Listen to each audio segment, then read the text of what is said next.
This is my Versa 3 that I've been using it for a while, and one day I dropped it on a concrete floor and shattered the bottom right corner. I didn't damage the digitizer so I could still use it, but because of glass chippings I couldn't wear it to track sleep, I couldn't get it wet anymore, so I started to look for a replacement glass.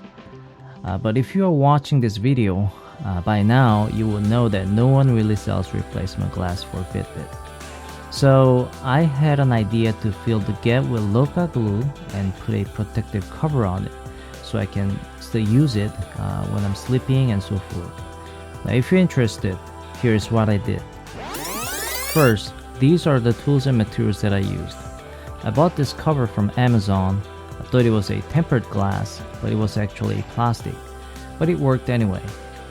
And of course, Loca glue and UV light source. I used a UV nail dryer. The first step is to remove adhesive from the cover.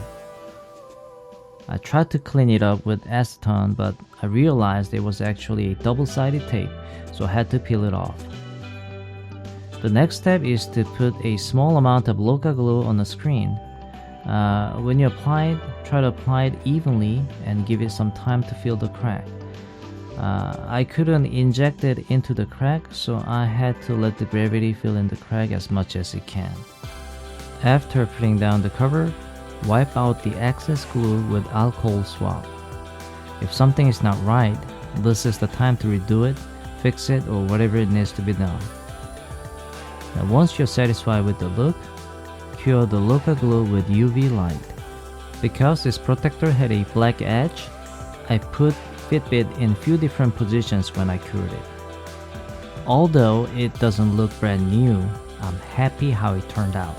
After all, it is better than throwing it away, don't you think? I wish I actually recorded the process, but I didn't. So if you try it, and if you can, please record the process and post it for the others. I hope this was helpful. Thank you for watching.